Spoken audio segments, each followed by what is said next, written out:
എറണാകുളത്ത് പറവൂരിലെ ആശാബെന്നിയുടെ ആത്മഹത്യയ്ക്ക് പിന്നാലെ വട്ടപ്പലിശക്കാരന് റിട്ടയർഡ് പോലീസ് ഉദ്യോഗസ്ഥനും ഭാര്യയും വീട്ടിൽ നിന്ന് മാറി. ഇന്നലെ വൈകിട്ടോടെ പ്രദീപും ഭാര്യ ബിന്ദുവും വീട്ടിൽ നിന്ന് പോയി എന്നാണ് അയൽവാസികൾ പറയുന്നത്. പ്രദീപ് കുമാർ പോലീസ് സ്റ്റേഷനിൽ വെച്ച് ആശയെ ഭീഷണിപ്പെടുത്തിയിട്ടും അതിന്റെ ദൃശ്യങ്ങൾ ഉണ്ടായിട്ടും പോലീസ് ഇടപെട്ടില്ലെന്നാണ് കുടുംബത്തിന്റെ ആരോപണം. തുടർന്ന് വീട്ടിൽ വന്നും ഈ പ്രദീപും ബിന്ദുവും ഭീഷണിപ്പെടുത്തുന്നുണ്ട്. അർജുൻ മട്ടന്നൂരുണ്ട് കൂടുതൽ വിവരങ്ങളുമായി. അർജുൻ മട്ടന്നൂർ, ഇപ്പോൾ ഈ പ്രദീപും ഭാര്യയും വീട്ടിൽ നിന്ന് മാറിയെന്ന് കേൾക്കുന്നു. പോലീസ് ഒത്താശയോടെ ഒളിവിൽ പോകാനാകാണോ ഇപ്പോൾ പ്രദീപ് ശ്രമിക്കുന്നത്? അർജുൻ മട്ടന്നൂർ. അരുൺകുമാർ, എന്തായാലും അത്തരത്തിൽ സംശയിക്കേണ്ടിയിരിക്കുന്നു. അതായത് ആത്മഹത്യ ചെയ്ത ആശാ ബെന്നിയുടെ വീട്ടിൽ നിന്ന് ഏറെ അകലെയല്ല ഈ ആരോപണ വിധേയനായ റിട്ടയർഡ് പോലീസ് ഉദ്യോഗസ്ഥനായ പ്രദീപ് കുമാറും ഭാര്യ ബിന്ദുവും താമസിക്കുന്നത്. ആദ്യം അവരുടെ തറവാട്ടിലായിരുന്നു താമസം. തറവാട് ഈ ആശയുടെ വീടിന് നേരെ എതിർഭാഗത്ത് തന്നെ റോഡിനോട് ചേർന്ന് തന്നെ നിൽക്കുന്ന വീടാണ്. അവിടെ നിന്ന് അവർ ഏതാണ്ട് ഒരു 150ഓളം മീറ്റർ മാറി ഈ കാണുന്ന വീടാണ്.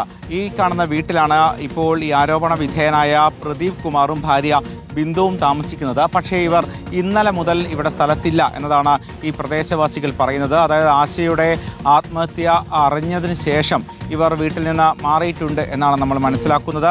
ഇയാൾ കഴിഞ്ഞ കുറേ കാലമായി ഇവിടെ തന്നെയാണ് താമസം. ഏതാണ്ട് 6-7 വർഷമായി ഈ വീട് നിർമ്മിച്ച് ഇങ്ങോട്ടേക്ക് മാറിയിട്ട് പ്രദീപ് കുമാറും ഭാര്യ ബിന്ദുവും 2 പെൺമക്കളുമാണ് ഉണ്ടായിരുന്നത്. പെൺമക്കൾ വിവാഹമടക്കം കഴിഞ്ഞതാണ്. ഇവർ രണ്ടുപേരുമാണ് ഇപ്പോൾ ഈ വീട്ടിലുണ്ടായിരുന്നത്. പക്ഷേ നമ്മൾ ഈ വീട്ടിൽ വന്ന് അന്വേഷിച്ചിരുന്നു. ഈ വീട് പൂട്ടിക്കിടക്കുകയാണ്. അപ്പോഴാണ് അയൽവാസികളോടും മറ്റും ഈ കാര്യങ്ങളൊക്കെ തന്നെ അന്വേഷിച്ചത്. അപ്പോഴാണ് അവർ പറയുന്നത് ഇന്നലെ വൈകുന്നേരം മുതൽ ഈ പ്രദീപ് കുമാറിനെയും ബിന്ദുവിനെയും ഇവിടെ കാണുന്നില്ല എന്ന് പറഞ്ഞത്. എന്തായാലും അവർ മാറി നിൽക്കുന്നു എന്ന് തന്നെയാണ് മനസ്സിലാക്കുന്നത്. നിലവിൽ പോലീസ് വിശദമായ മൊഴിയൊന്നും രേഖപ്പെടുത്തിയില്ല. മൊഴി രേഖപ്പെടുത്തിയ ശേഷം ഒരു പക്ഷേ പ്രതി ചേർക്കാനുള്ള നടപടിയിലേക്ക് പോലീസ് കടക്കാൻ സാധ്യതയുണ്ട്.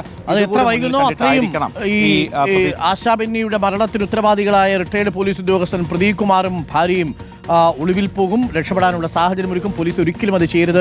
ആത്മവിശ്വാസം നഷ്ടപ്പെടും. റിട്ടയർഡ് പോലീസ് ഉദ്യോഗസ്ഥനാണ്. അയാൾക്ക് നിയമമെല്ലാം കൃത്യമായിട്ട് അറിയാവുന്നയാളാണ്.